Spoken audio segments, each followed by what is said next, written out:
Welcome to this episode of 3R's Crafting, Reduce, Reuse, Recycle. Today I thought I would share some tips with you about general painting when you're painting projects. And for Christmas, I'm making a photo book for my friend. I'm putting printed vintage images in here. So what I have to do is, I've done one coat so far. There we go. I don't know if you can see that well.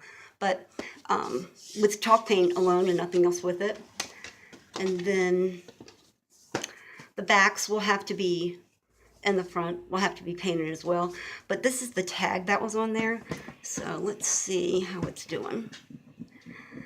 And so before I turned the video camera on, I took a sponge that had really, really hot water, and it's the rough part of it. And then I put a little bit of Dawn detergent, and I put it over here. And then I left it, because if you leave it alone and you let it soak in, it will do great to get this residue off. See how it just comes right on off?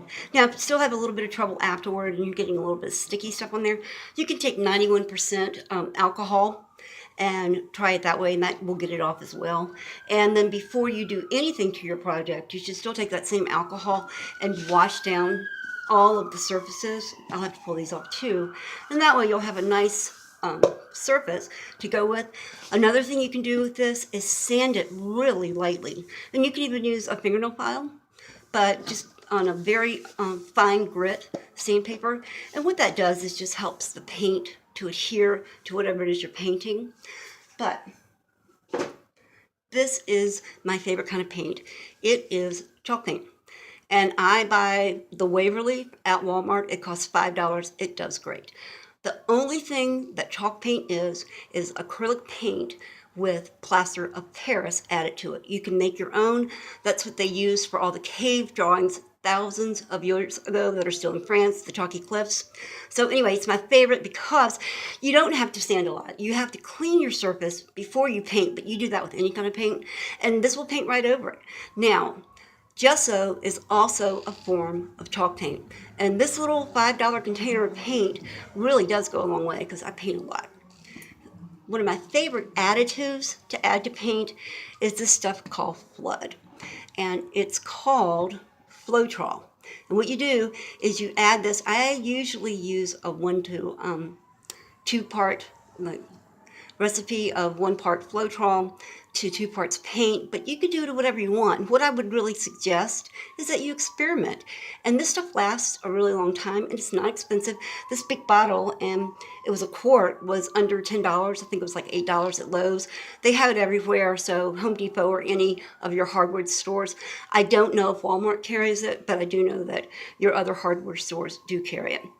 It's also very, very toxic. So you want to make sure that you have your rooms, if you're going to pour it inside, well ventilated. Open a window even if it's cold. But I actually always do this outside. I just step outside my front door and add it to my little paint cup, and then come in. You make sure that you want to mix it up really, really well, and your paint just flows over the surface. So I'm going to mix this up, and I'll come back and show you what I mean. Well, here comes every cat and dog in the known universe. Whenever I open this, they have to come do something.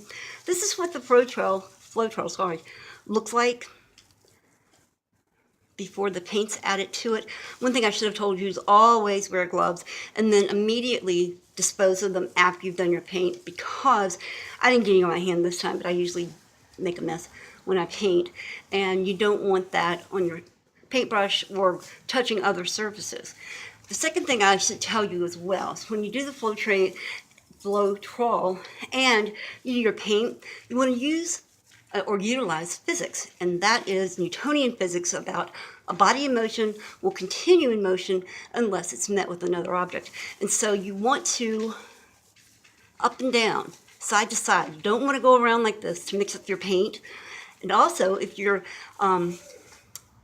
using like an egg and you want to scramble the egg before you scramble them, you know what I mean. And you don't want to go in a circle with that. You want to go back and forth. It'll kill your arm. But anytime that you use a whisk to blend together ingredients, or a spoon, go up and down first. And then at the end, you can give it a swap around the thing with a spoon or with the whisk. But when you do that, you work with physics, and it makes a lot less work for you, and it always binds better. So I can do this part inside. I'm going to add some paint now. And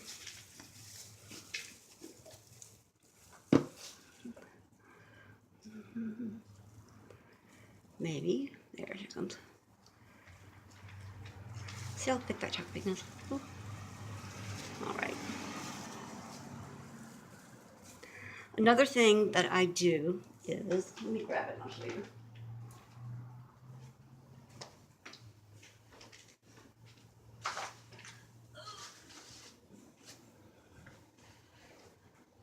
Sorry, is I take Vaseline or petroleum. I got this at the Dollar Tree last year, and I run a little bead from my, see, that's why I was making a mess, but let's do it on the bottle, of Vaseline around the edge of the paint container, and you will have zero problems opening your paint the next time you use it. I use that trick for everything. I love this product. It's a finishing coat. It's called High Gloss. It's called Triple Thick. And boy, if you don't do this, the top gets stuck. It's a mess. So always use the little Vaseline. It's a great tip. And okay, I'm back. What I did was I went and I threw the glove away. I wrapped it up really tight in a little piece of paper towel, and I washed my hands thoroughly. I didn't touch any of the Floetrol, but I don't want to make the mistake by doing it by accident. So now, I know I just told you to go like this, and that's really the easiest way to go, but sometimes you got to go in there and get it off the bottom first. So when you do like this, back and forth, see how body motion stays in motion.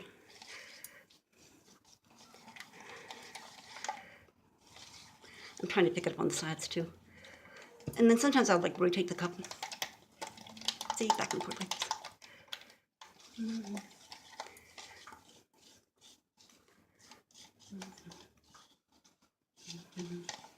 Isn't that pretty? Remember how thick the chalk paint was?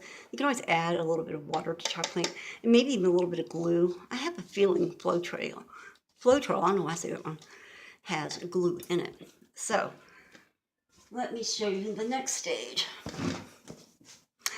I brought a timer with me because my camera's broken, and my phone will only record up to 10 minutes, and so I brought this to time 10 minutes, but I forgot to start it. So, but anyway, that's a great tip too.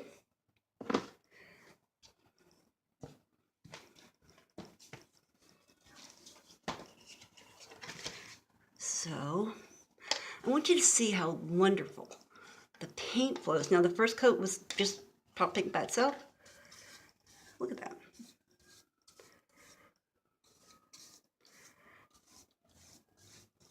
And I may have to do several coats until it's all gone.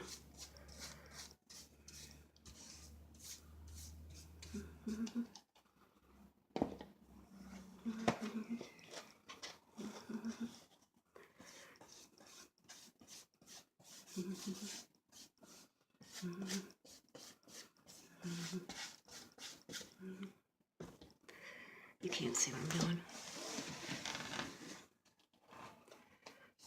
Yeah, there we go. That's Samantha's, because she went outside. Now she wants, meow. Don't you sound pathetic, like, poor me.